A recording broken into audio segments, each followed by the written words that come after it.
Justin Waters. I picked up the phone when I heard it buzz. This was a message from her husband, Tom, who has been out of town on business for the past few days. She unlocked her phone and read the message. "Business is finished here," the message read. "I'm on my way back now. Dinner reservation for 7 p.m. at Mario's restaurant. See you there. Happy anniversary." There were no endearments or heart emojis. This didn't really surprise her. For some reason, Tom hasn't been very social lately. "See you," Justine wrote back. "Happy anniversary. Love you." She sent a message and put her phone on the nightstand, hoping to see a response. At least something. Everything would be fine. But there was no answer. Justine looked at her watch and realized that she had just enough time to get herself in order before meeting her husband. She sighed, got out of bed, and headed to the bathroom to shower before meeting her husband. "Who was that?" asked Jake Carter, the man she had just spent a few hours with. "My husband," Justine said. "He said that he was returning. He's already made a reservation for us at Mario's for tonight. This is our 5th anniversary." "It's your 5th anniversary, right?" Jake asked. "I thought you said he went back east." "Yes, he was there," Justine said. "Apparently, he managed to finish everything early. I need to call my mom to see if she would mind looking after little Jacob for a little while longer." "Okay, then go back to bed," Jake said with a sly grin. "Maybe we can give Tom a small gift." Justine snorted at this. "I'd love to, Jake, but I really need to clean myself up a little, and I don't have much time," she said.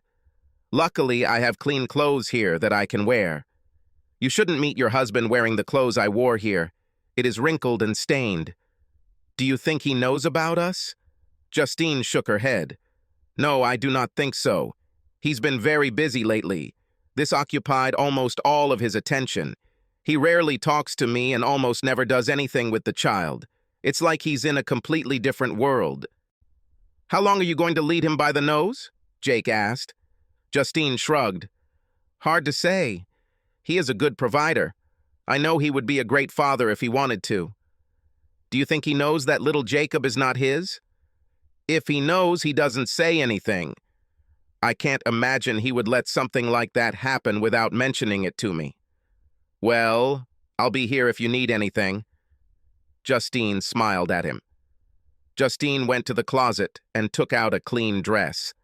She couldn't believe how much of her wardrobe was in this closet and not in the closet she shared with her husband. Justine looked at the dress she had chosen, trying to remember if Tom had seen it before. It was blue, fell about 3 inches above the knee, and revealed quite a bit of tempting cleavage. She was pretty sure Tom had seen it before. If not, she'll just tell him that she just bought it. After calling her mother, Justine went to the bathroom and took a nice hot shower. She promised herself when she began her romance with Jake 16 months ago that she would never disrespect her husband. After her shower, Justine combed her long dark hair until it was just right, got dressed, and put on her makeup. Satisfied that she looked and smelled good enough to pass Tom's test, she kissed Jake and bid him good night. "See you tomorrow at the office?" he asked, looking her up and down. "Of course, my love. But today I had a duty call." She took her purse and lacerally left the room. Volume Waters took a drag from his cigarette while sitting in his Escalade in the parking lot opposite Mario's. He had just received word from one of the private investigators working for him that Justine had left the luxury condominium owned by Jake Carter, her lover for almost a year and a half. He looked at the photo of her in a blue dress sent by the private detective. It was not the dress she wore to Carter's apartment, and of course Tom had never seen it before. He wasn't surprised. Justine was right about one thing. Tom was in the East, but returned a day early. He was told in no uncertain terms that he had a serious security breach that needed to be fixed, immediately. They told him that if he didn't deal with it, they would. They, of course, were a federal agency that the public was not even allowed to know existed. Tom remembered how nervous he felt sitting in the office of the one-eyed man he knew only as Alpha One. Only a handful of people were allowed to know this man's name. and Tom wasn't on the list. "You have a serious problem?" "Waters," the man said, moving his head in a way that reminded Tom of the actor who once played Moses. "And when you have a problem, we all have a problem. Solve this problem. Quiet, or I will do it." "Yes, sir," said Tom. He was smart enough to know that this was the only answer Alpha One would accept, and he also knew that Alpha One had no qualms about making people disappear.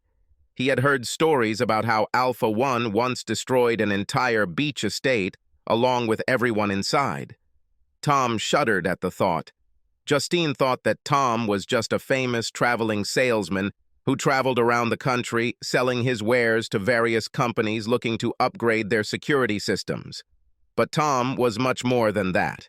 Of course, he actually sold security equipment and oversaw installations. But he was more than just a traveling salesman.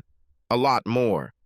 The equipment he sold and installed was equipped with special circuitry that gave the Alpha One monitors insight into almost everything these companies did, who they accepted as clients, what they did with their profits, everything.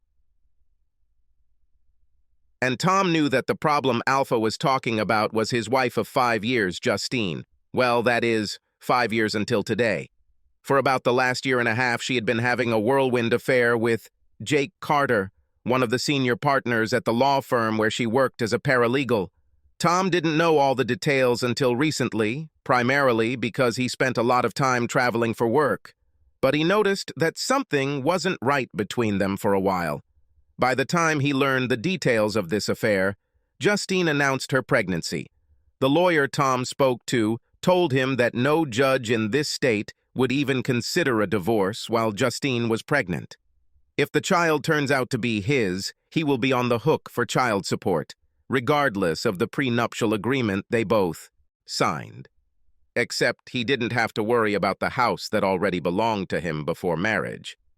Tom gritted his teeth and remained silent throughout the pregnancy and almost lost his temper when she named the boy Jacob, after his sperm donor.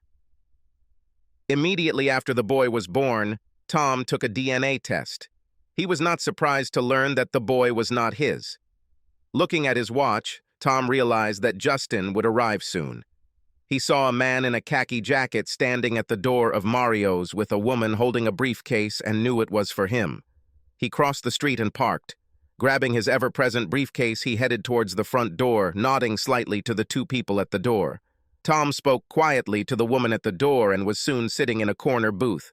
A khaki-clad man and woman sat in another booth within earshot. Tom thanked the waitress for the water and began looking through the menu. He noticed Justine's presence at the table and put down the menu. He stood up as she slid into the booth across from him. "Good evening, Justin," he said in a neutral tone. "You look very good this evening." "Thank you, Tom," she said, smiling. "I don't remember seeing this dress before." "This is something new?" Yes, I just bought it." "Do you like it?" "Yes, it really sets off your eyes," he told her with a slight smile. After they finished their order, they heard music playing from another part of the establishment. Mario's was more than just a restaurant. There was also a dance floor and a cocktail bar. "It sounds like they're playing our song," Justine said. Tom knew it was her way of saying she wanted to dance. What the hell, he thought. This was their anniversary, even if it would be their last. "Don't you want to dance?" he asked, standing up. "I don't mind," Justine said, holding out her hand. Tom took her hand and led her to the dance floor. They danced in each other's arms, but Justine couldn't help but notice that Tom kept some distance between them, as if he could barely touch her. The song finally ended, and Tom walked her back to the booth. By that time, food was brought to them, and they began to eat. "Is something wrong, Tom?" asked Justine. "You seem so reserved. It's our anniversary." "Yes, that's true," said Tom. "The thing is, your dress smells like it's been hanging in Jake Carter's closet for quite some time, and no matter how hard you tried, you could not completely cleanse your body of his stench." "What?" Justine asked, offended that Tom was talking to her like that. "Jake Carter? Are you serious?" she asked, unsuccessfully trying to distract Tom. "Yes, you know Jake Carter. one of the senior partners of the law firm where you work, Tom said, matter-of-factly. Of course I know him, Justine said sarcastically. I certainly hope so, said Tom. After all, you've spent enough time in his bed, plus he's little Jacob's sperm donor. What are you saying? It's outrageous. I won't sit here and listen to you talk to me like that, she said indignantly. Actually, sit down, Tom said, opening his briefcase. You will sit and absorb whatever information I decide to give you, especially after what you've done for the last 16 months. What? I do not understand what you're saying. Of course, you understand. Let's start with this, he added, throwing a piece of paper in front of her. What is this? This is the result of your child's DNA test. According to this, Jacob is not my son. The next sheet is another DNA test that proves that the sperm donor is none other than your lover, Jake Carter, the person you named Jacob after. How could you get Jake's DNA? She asked in confusion. It was easy. You brought Take It home with you at least 3 evenings a week, but that is not all. He pulled out a thick folder and threw it on the table. What is this? A copy of every email, text message, and email between you and Jake for the last 16 months. I hate to break it to you, but in reality, there is no such thing as online privacy. Okay, I admit it, she said. Jake and I fooled around once, but that was all. And it was just sex. It didn't mean anything, absolutely. Yeah. Please turn to page 75 and look about halfway through the page until you find the passage I highlighted. Tell me what you see. She flipped through the pages until she got to the one Tom was referring to. Her face paled as she read her own words to Jake. I'm reading this, she said quietly. Out loud. I want to hear you say the words you wrote to him. She swallowed and looked back at the page. Please, she begged. Don't make me do this. Either you do it, or I will do it. And if I do this, I won't care who hears. With tears streaming down her face, Justin looked back down at the paper and began to read the words Tom had highlighted. I love what you do to me, Jakey. I have never felt so wonderfully fulfilled as I have over the past 16 months. I can't wait until we have another baby. I look forward to the next time you can fill me up, she read. In all the time we've been married, I don't remember you ever talking to me like that, Tom said. Is that all you have? She asked nervously. No, I have photos, audio, and video. Hours upon hours of video. You must really hate me, Justine said quietly. Yes, sure. She looked up, shocked by what he had just said. It felt like a slap in the face. There was a time when I would have taken a bullet for you. How long have you known? I had my suspicions even before you told me you were pregnant. I did some digging and got some evidence. Enough to satisfy the prenuptial agreement. However, by the time I spoke with the lawyer, you told me that you were pregnant. The lawyer told me in no uncertain terms that no judge would even consider a divorce until you gave birth, child support and all that. But now that Jacob is born, I have more than enough evidence to get the job done. So, I filed for divorce on the grounds of adultery. Tom pointed to the 2 people at the next table who stood up and walked over to their table. This sweet man has something for you. Miss Justine Waters? Asked the man. Yes, Justine said quietly. The man placed a thick paper envelope in front of her. You've been served. Have you been served? Justine asked, tears rolling down her face. Yes, Tom said, holding out his pen to her. Divorce documents. Look at them. They are exactly as we agreed in the prenuptial agreement. Sign them now, and I'm ready to give you a cashier's check for $2,145.63, the exact amount you had when we got married. Don't ask for anything more. I already know about your secret little fund. You can keep it.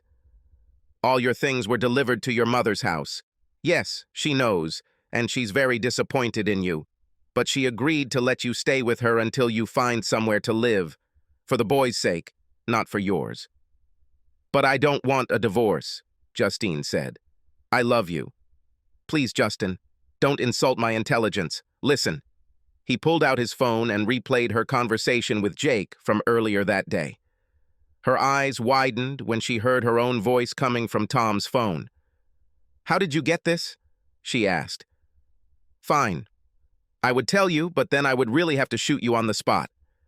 As much as I hate you right now, I really don't think it would be right to deprive little Jacob of his mother," Tom said with a smile that lacked warmth.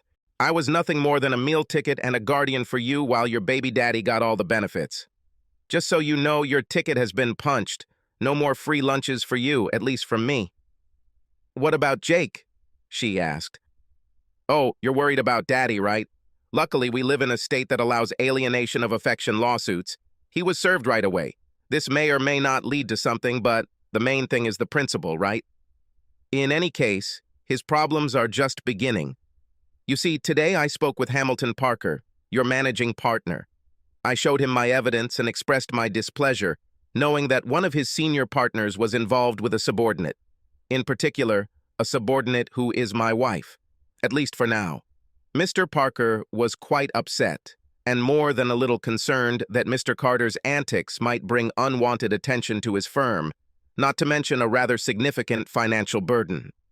He agreed that it would be best if Mr. Carter were no longer associated with the firm, and assured me that he would discuss this with his board of directors this evening. He also agreed that it would be wrong to punish you, especially since you are a mother with a newborn child. After all, Mr. Carter was your boss, so to speak, and he didn't want to expose the firm to a potential sexual harassment lawsuit. Given your history there, he agreed that it would be best to keep you on board, at least for a while. But I assure you, Mr. Carter's problems are just beginning, Tom said. How much do you know about your lover? I mean, do you really know? What are you talking about? Asked Justine.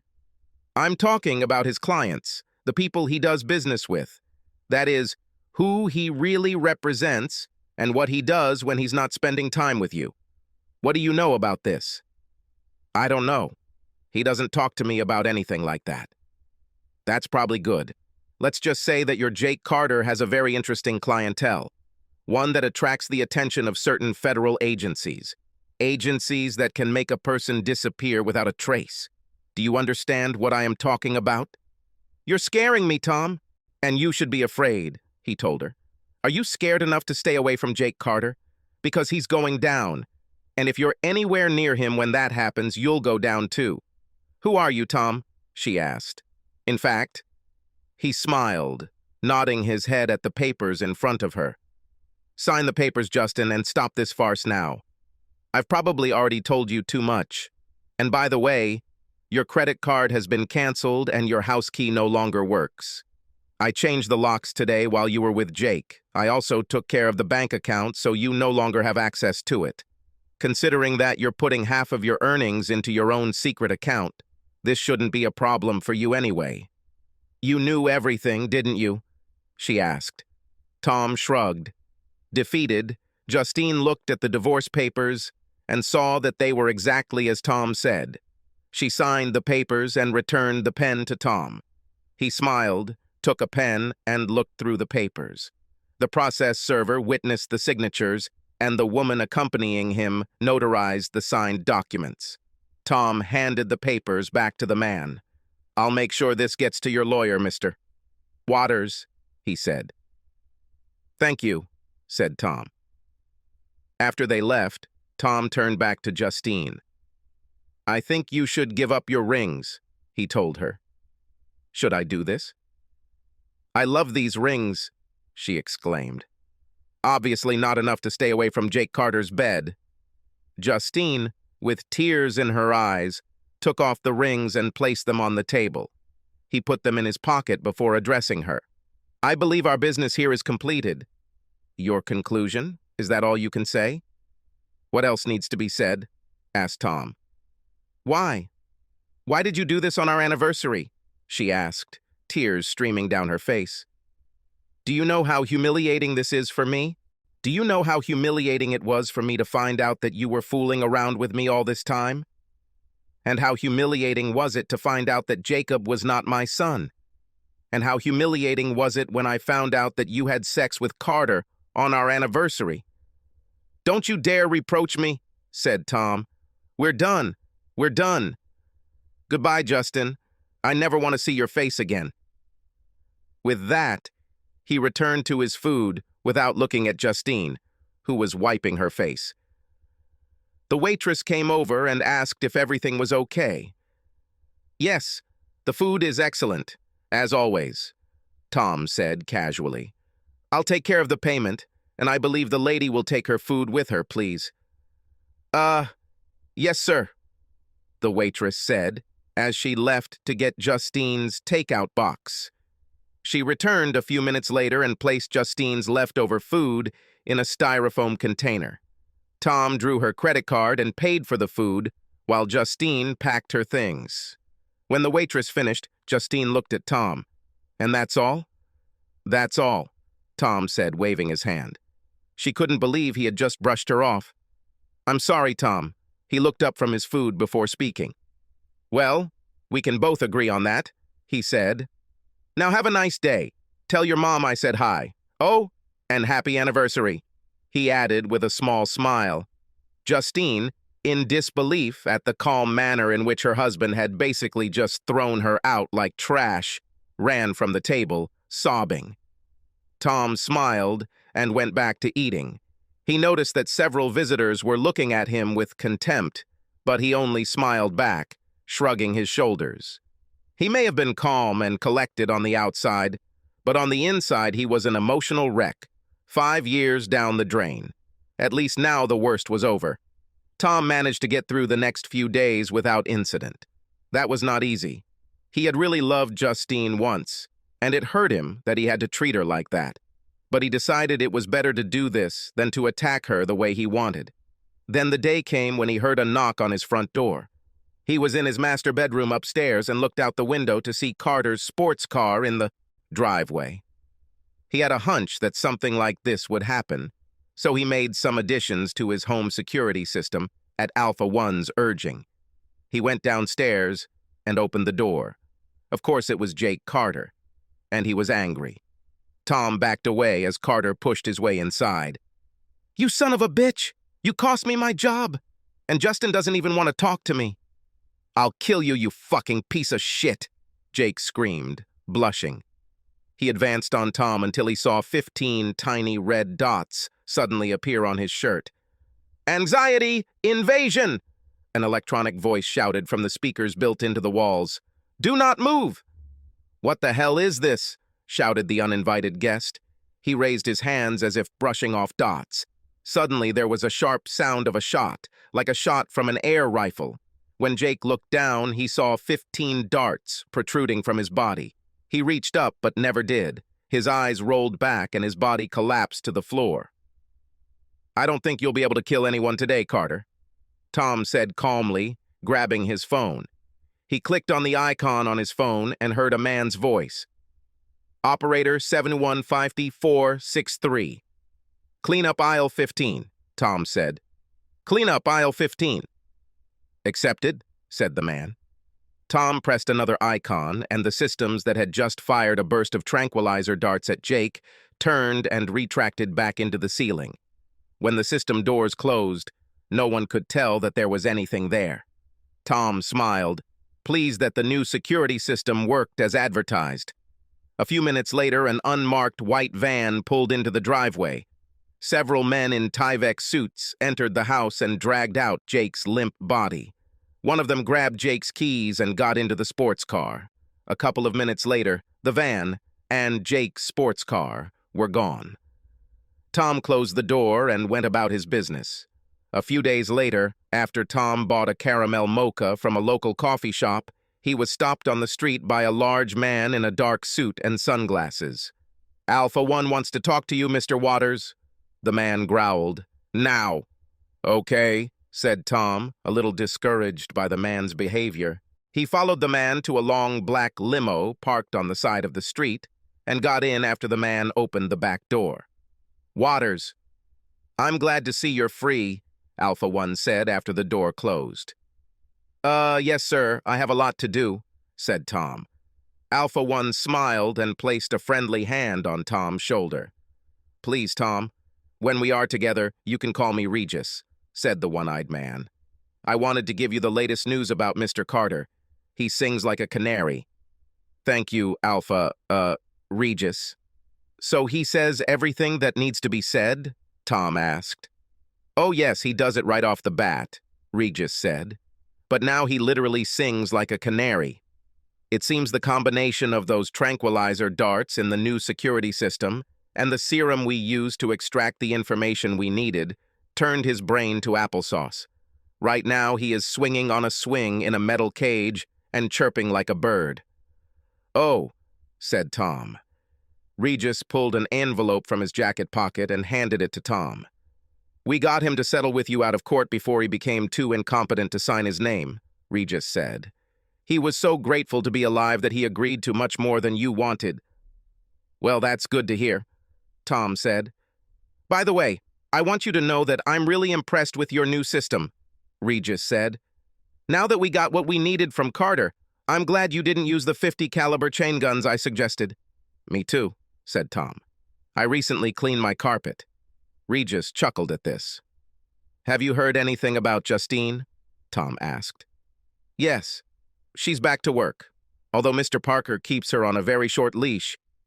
Have you ever mentioned to her who you actually work for? Regis asked. No, Regis. I never did that, said Tom. Regis nodded his head. He already knew this from his monitoring devices, but he wanted to hear it from Tom in person. Okay, said Regis. Okay, when your divorce is final, I would like you to come to headquarters. I'd like to introduce you to your new partner. To a partner? Tom asked. I've never needed a partner before. Well, there's a first time for everything, isn't it, Tom? Yes, sir. I suppose so, said Tom. Okay, said Regis. Then I look forward to meeting you. Me too, Regis, said Tom. The door opened, signaling the end of the meeting. Tom stepped out of the limousine and watched as a large man squeezed into the driver's seat.